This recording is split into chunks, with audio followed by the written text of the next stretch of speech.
여러분 반갑습니다.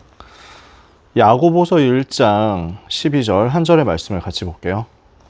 신약성경 야고보서 1장 12절 한 절입니다.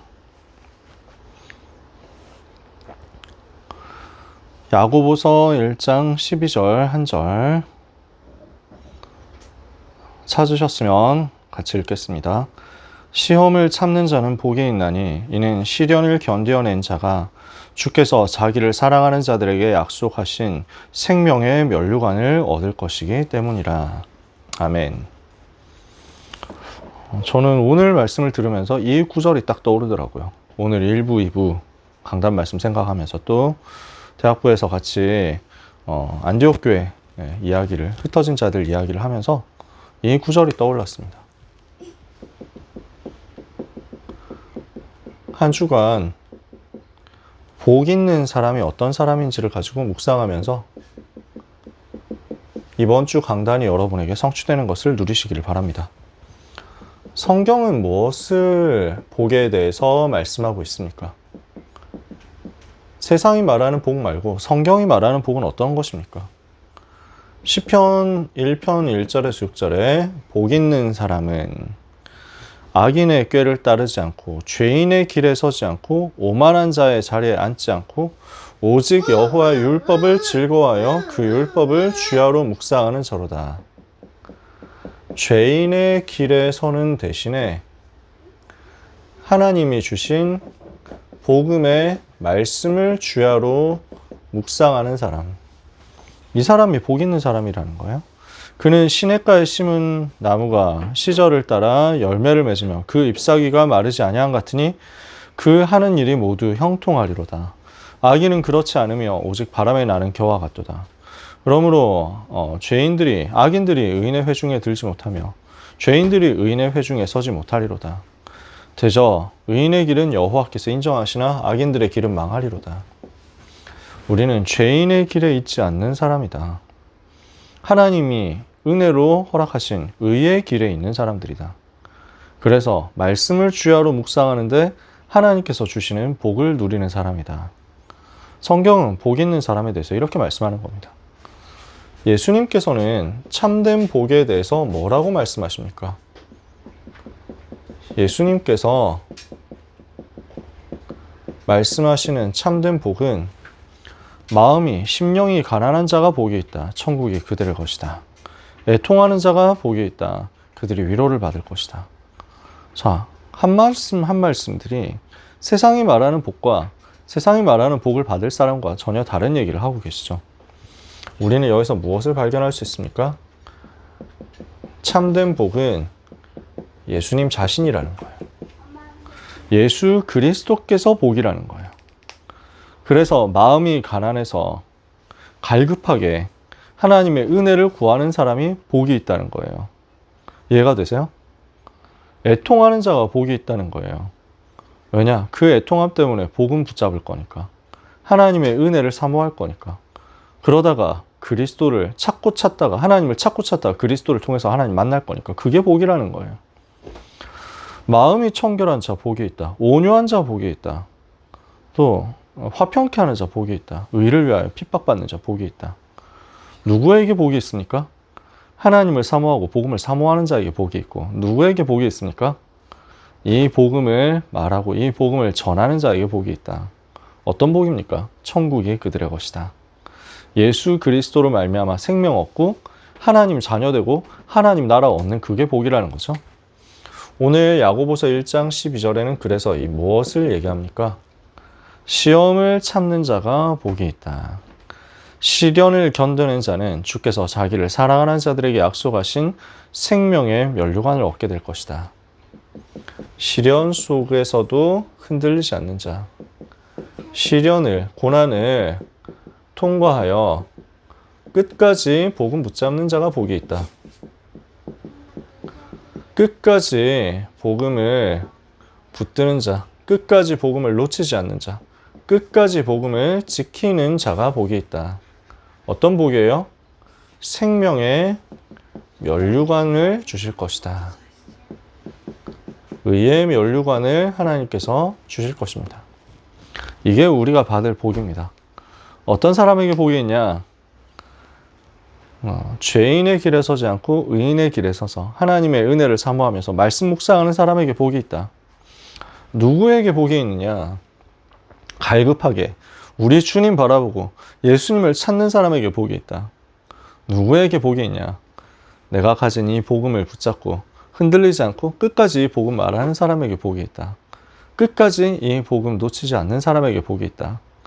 끝까지 이 복음 지키는 자에게 복이 있다. 생명의 면류관을 약속하신 그것을 받게 될 것이다.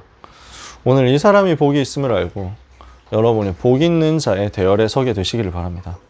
어떤 사람이 복이 있습니까? 첫 번째, 일부 예배. 억울한 일을 당했는데 근데 그게 축복이라는 거예요.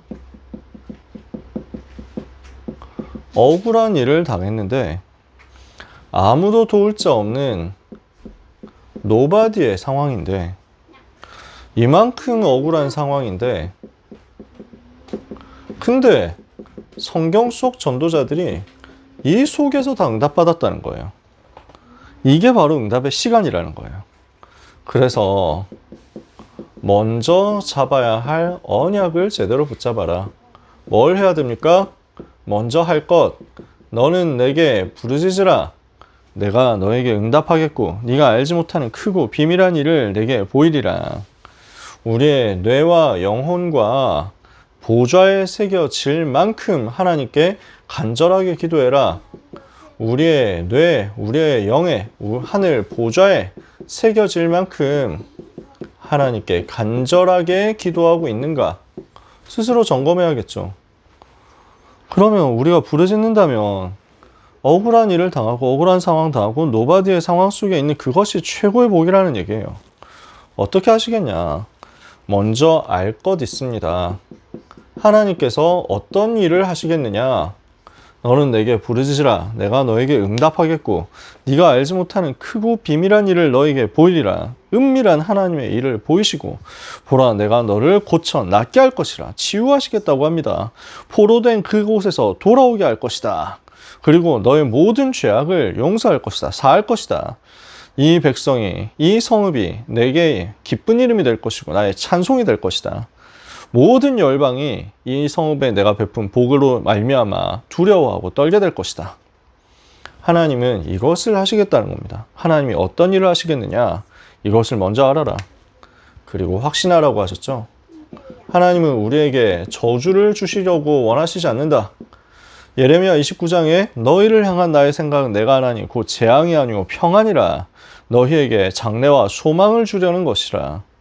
너희가 와서 내게 부르짖으면 내가 응답하겠고 너희가 전심으로 나를 찾고 찾으면 나를 만나리라.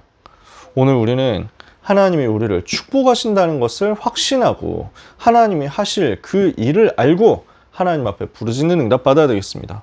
누구에게 복이 있냐? 부르짖는 자에게 복이 있다. 너무너무 어려운 일을 당한 것 같은데 그러나 부르짖어라. 그 어려운 상황 속에서 하나님 바라보고 부르짖어라. 그러면 언약은 반드시 성취됩니다. 그래서 우리는 무엇을 보게 될 것이냐? 운명을, 하나님의 축복을 가지고 운명을 바꾸는 응답을 받게 될 것이다. 이것을 두고 결단하는 겁니다.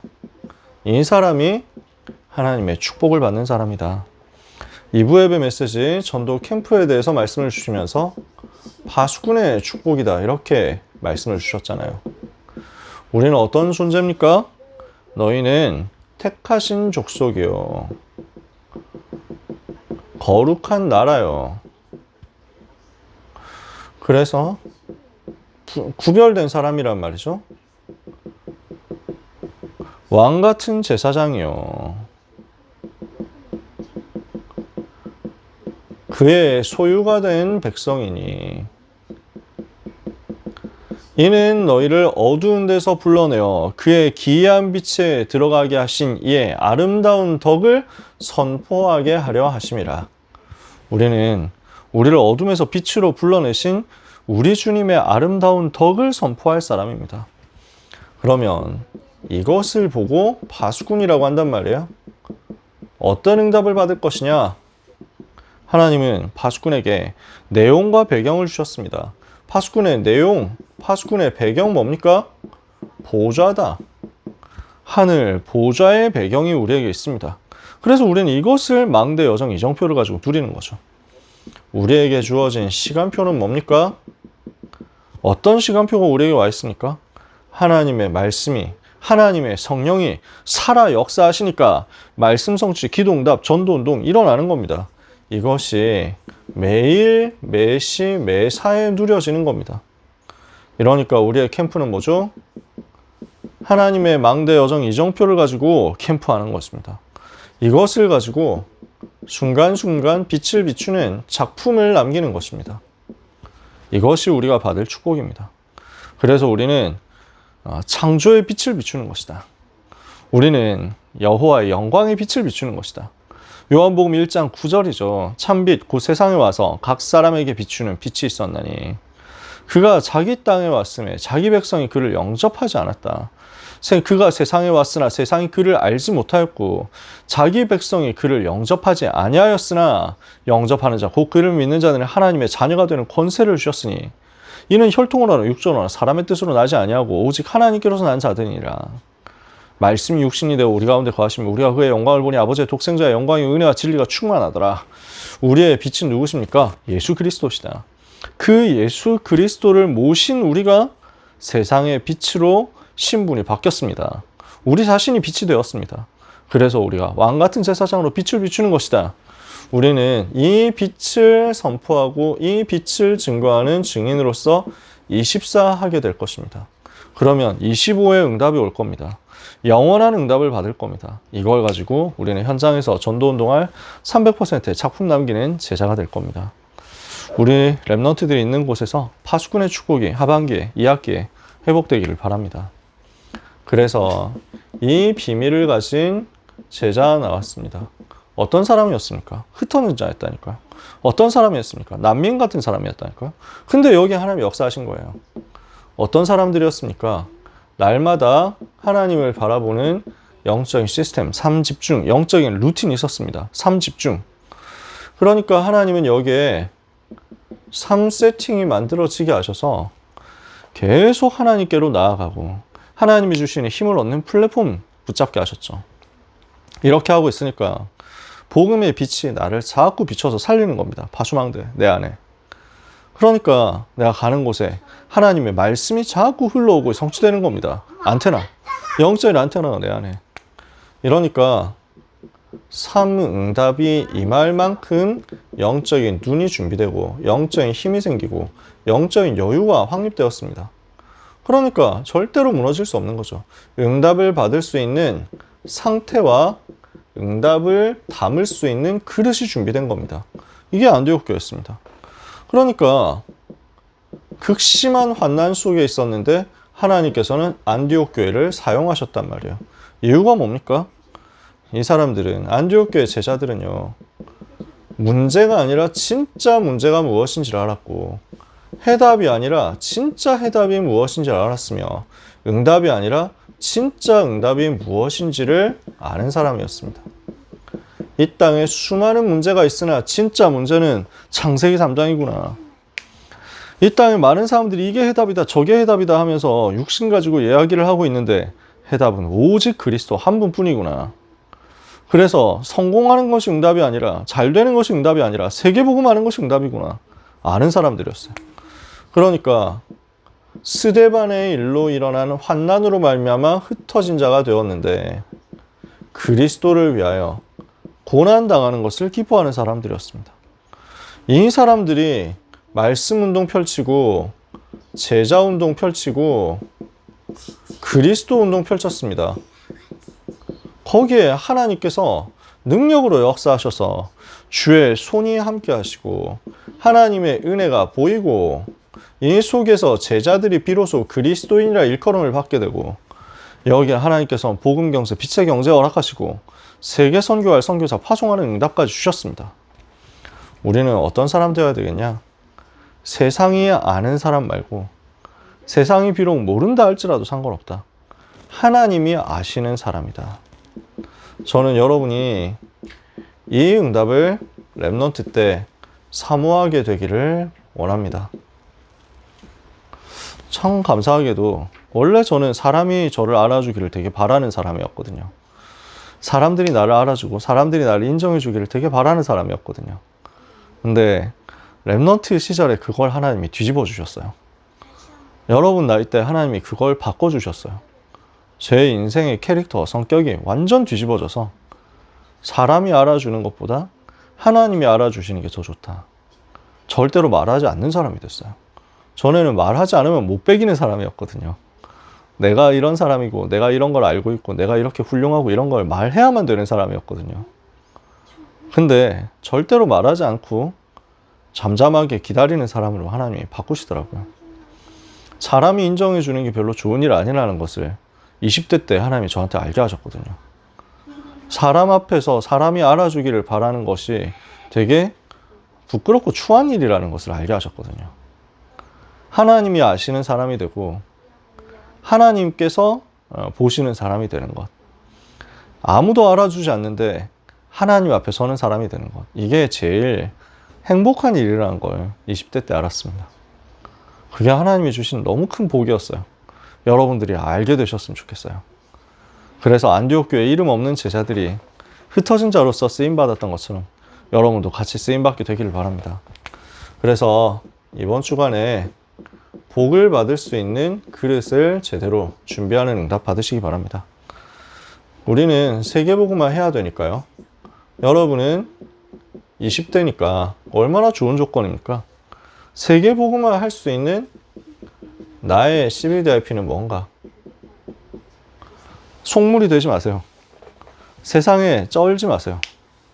세상에 젖어버리지 마세요. 세상 기준으로 결국 자기 자신을 제한하고 한계를 규정하는 사람 되지 마세요. 그렇다고 누구나 다 위대하게 엄청 돈 많이 벌고 엄청 대성공을 하고 엄청 화려하게 사는 엄청난 많은 영향을 끼치는 셀럽 같은 존재가 되어야 되냐? 그렇지 않습니다. 근데 아무도 알아주지 않는 곳에서도 안디옥 교회 교인들은 세계복음화 했잖아요. 우리는 그거 응답 받자는 거예요. 누가 나를 알아주기 바라지 않고 나는 세계복음화의 꿈을 계속 꾸는 것이다. 내가 있는 곳에서 아주 작은 나의 것을 가지고 나는 세계복음화 끝까지 할 것이다. CBDIP 정리해보세요. 받은 말씀 여름에 많이 있잖아요. 이걸 가지고 하반기 나의 전도를 두고 나의 일 또는 나의 학업을 두고 나의 미래를 두고 우리는 300%가 될 만큼 남은 시간 동안에 편집하고 설계하고 디자인하는 겁니다. 어느 정도 돼야 되냐면 이게 여러분에게 그림이 그려질 정도여야 됩니다. 가장 행복한 세계 여행을 기도로 할 수 있을 만큼 기도로 행복한 세계 여행, 미래 여행, 비전 여행을 할 수 있을 만큼 여러분 머릿속에 구체적인 행복한 그림이 되도록 편집, 설계, 디자인 하시기를 바랍니다. 말씀 받은 걸 가지고. 그래서 CBDIP를 크게 정리했고 여름에 받은 말씀을 가지고 편집, 설계, 디자인했다면 이제 이것을 지속할 수 있도록 스케줄을 만들어야 되겠죠. 이것을 지속할 수 있도록 영적인 시스템을 만드는 겁니다. 이것을 보고 우리가 요 지속할 스케줄이 3집중, 정시기도 스케줄이고 요 영적 시스템이 3세팅입니다. 그래서 이것을 점검해 보세요. 우리는 이거 해야 됩니다. 다락방을 받든지 다락방을 하든지 둘 중에 하나 해라. 다락방 하는 사람인데 다락방 교회를 다니는 사람일 뿐 다락방 해본 적이 없는 사람이 너무 많잖아요. 다락방 사역자 되어야지. 물론 진짜는 불신자 영접시켜서 하는 다락방입니다. 그게 진짜예요. 하지만 일단 시작부터 해라. 여러분 후배들부터 또는 여러분 맡고 있는 랩넌트들부터 둘 중에 하나 하면 되죠. 그러다가 불신자 문 열리면 너무 좋고 그때 되면 본격적으로 뛰는 거고 그 전에 준비부터 해보세요. 여러분의 영적인 상태를 고치는 겁니다. 이게 내가 복음 전달해야 될 대상자가 있다면 여러분은 말씀 받을 때 긴장하게 됩니다. 당장 여러분이 주일날 대학부 예배 때 대표기도 한다 이러면 긴장되잖아요. 준비 많이 할걸요. 대표기도 해야 된다. 내가 순서를 맡았다 이러면 긴장 되게 많이 할걸요. 창영 씨 지난번에 하셨는지 모르겠는데 메시지를 전달해야 된다 이러면 이제 각 잡고 영적 상태에 이제 목욕 재개하듯이 준비를 할 겁니다. 그래서 내가 헛된 거 품지 않고 내가 정말 성령 인도 받도록 성령 충만하도록 이렇게 해가지고 말씀 받는 게 달라진다니까요. 내가 전할 대상이 있다면 말씀 받는 거, 말씀 붙잡는 거, 기도하는 거 달라집니다. 여러분이 그렇게 하면서 다락방하고 여러분 그렇게 하면서 막 지교회 가가지고 사역하고 와서 되게 느끼게 될 겁니다. 비참하다는 거. 나는 왜 수준이 이따위인가? 나한테 말씀 받은 사람은 무슨 죄인가? 하면서 이렇게 막 자괴감 엄청 들 겁니다. 느껴봐야 된다니까? 그래야 기도하지. 그런 게 없으니까. 그러니까 아무 생각 없이 그냥 물에 물 탄 듯 살아가는 거잖아요. 간장에 간장 탄 듯 살아가는 거거든요. 그러니까 아무 그게 자극이 될 게 없다니까. 긴장될 게 없다니까. 내가 하나님을 바라봐야 되겠다. 여기에 대한 긴장할 만한 제목이 안 생긴다니까. 그러니 여러분이 있는 곳에서 일단 작은 것부터 시작하세요. 근데 지나놓고 나면 놀랍습니다. 웃기게도 놀랍게도 나는 진짜 완전 메시지 못한 것 같은데 나는 내가 무슨 말을 했는지도 모르고 진짜 흑역사만 오지게 찍고 온 것 같은데 근데 이상하게도 그 말씀 받은 사람 중에 너무 은혜 받았다 하는 사람 나옵니다.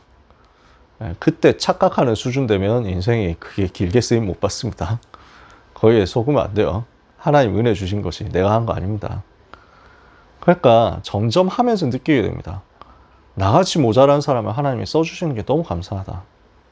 어느 순간부터요. 메시지 하는데 내가 하는 게 아니라 뭔가 말을 내가 하는데 전혀 내가 하는 말 같지 않다. 이럴 때가 올 겁니다. 하나님이 내 입을 움직이고 계시는구나 하고 알게 됩니다. 해보세요. 할 자신 없다 하면은 받기부터 시작하자. 그래서 랩넌트들이 우리 대학교 안에 랩넌트들이 바로 여기 속으로 다 들어가야 됩니다. 그러면서 로컬 스케줄, 파라 스케줄을 알고 예배 속에서 인도받도록 도와줘야 되겠죠. 그래서 하반기에 대학생들은 대학 전도학교 더 갈 수 있도록 저도 계속 더 강조를 하려고 합니다. 얼마나 이게 중요하고 소중하냐. 많은 말을 하진 않겠습니다. 나중에 기회 되면 하겠죠.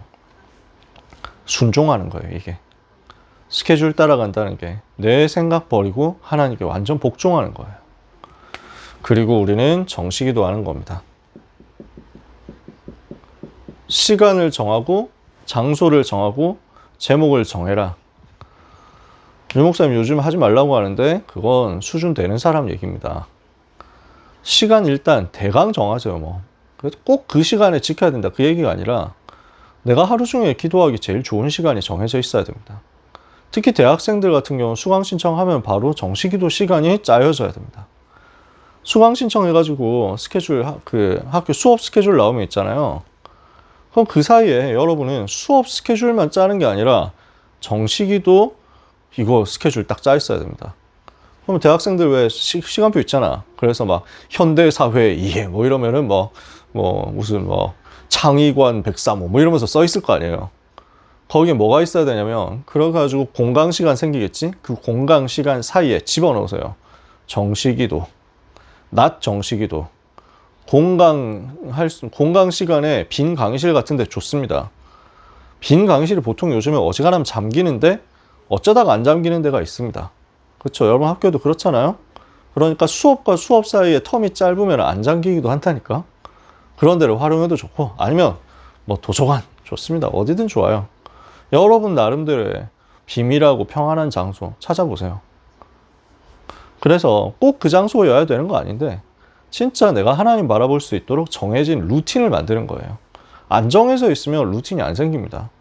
내가 꾸준히 지속할 수 있는 무언가가 만들어지지 않으면 내 영적 상태가 스테이블하게 있지 않습니다. 이해가 되세요? 그래서 대학생 때까지가 이 부분이 확립되어야 됩니다. 직장인도 좋아요. 점심시간 활용하면 되니까. 현장에서 시간과 장소를 정하세요. 짧게라도 괜찮아요. 제목을 정하세요. 이 제목을 최소한 내가 정시기도 하면서 기준은 뭐냐? 내가 정시기도 했다라고 했을 때 기준은 뭐냐면 최소한 이 제목을 한 번은 훑고 간다 라고 할 정도의 제목. 그러니까 어중간하다 난 뭐 잘 모르겠다 하면은 망대 여정 이정표 의미를 알고 기도하는 겁니다. 그거 붙잡고 한번 도는 거예요. 한번 쭉 도는 거죠. 여러분 나름대로 나는 정식기도 오늘의 퀘스트를 완수했다라고 할 수 있을 만큼 여러분이 지정해놓고 있으셔야 됩니다. 그게 처음에는 뼈대를 만들어 놓고 대강대강 하는 것 같은데 나중에 엄청 풍성해집니다. 하나님이 그렇게 은혜를 주세요. 그래서 우리는 어떻게 해야 되겠냐? 이렇게 만들어 놔야 핍박과 환난 시대에 이길 수 있습니다. 야고보 사도는 지금 그 얘기를 하는 겁니다. 믿음을 실천해라 하는 얘기를 야고보 사도 많이 하거든요. 그 얘기는 행함이 없는 믿음은 죽은 믿음이다. 많이 행해라 이렇게 얘기하는 것 같이 보이죠. 아니에요.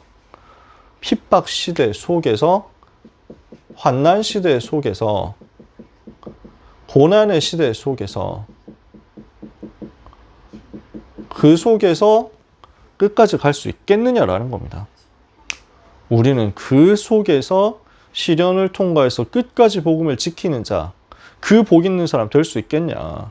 억울한 일을 당한 자가 축복이 있는데, 파수꾼에게 축복이 있는데, 흩어진 자에게 축복이 있는데 그 복을 내가 과연 받을 수 있겠느냐. 여러분 자신을 시험해 보세요.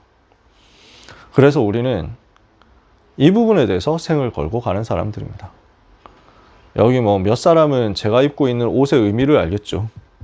물론 우리 행당 미션홈 랩너트들이 선물해 준 겁니다. 근데 이 부분을 왜 오늘 입고 나왔냐면 언젠가 한번 그냥 이제 자랑하고 싶어서 선물 받은 게 너무 예뻐가지고. 근데 구구절절 얘기하면 또 이제 없어 보이니까 되게 간지나야 되지. 이게 뭘 자꾸 썰 풀고 있으면 안 되지. 진짜 우리는 여차하면 죽을 줄 알면서도 들어가는 사람. 요 정신이 아는 사람들은 아는 엘빈이 연설할 때, 마지막으로 연설할 때 그 스피릿 있잖아. 지금 우리는 여기서 이걸 함으로써 그래서 이 시대 앞에, 이 핍박 시대 앞에 싸우는 것이다 이렇게 얘기하잖아요. 물론 이렇게 얘기하지 않았어요. 그래야 여러분의 스포를 안 되니까. 안 본 사람은 혹시 몰라서 제가 계속 그런 얘기하는 겁니다. 뭘 하는 것이냐. 우리는 이런 시대에 앞으로 더 크게 올 것이다. 우리 다락방이 그렇다, 지금 최근에 이슈 때문에 그렇다, 이런 수준의 얘기가 아닙니다. 성경이 이야기하는 겁니다. 앞으로 오직 예수라고 말하는 사람들은 전 세계적으로 고난당하는 시대에 올 것이다. 그때 되어서도 변하지 않을 만큼 복 있는 사람이 되시길 바랍니다. 죽는 줄 알면서도 불 속에 들어갔던 새 친구처럼요. 알면서도 정시기도 하다가 사자굴에 들어갔던 다니엘처럼요. 세상이 감당 못할 사람이 복 있는 사람이다. 오늘 그 은혜를 여러분들이 누리는 이번 주간 되시기를 예수 그리스도 이름으로 축복합니다.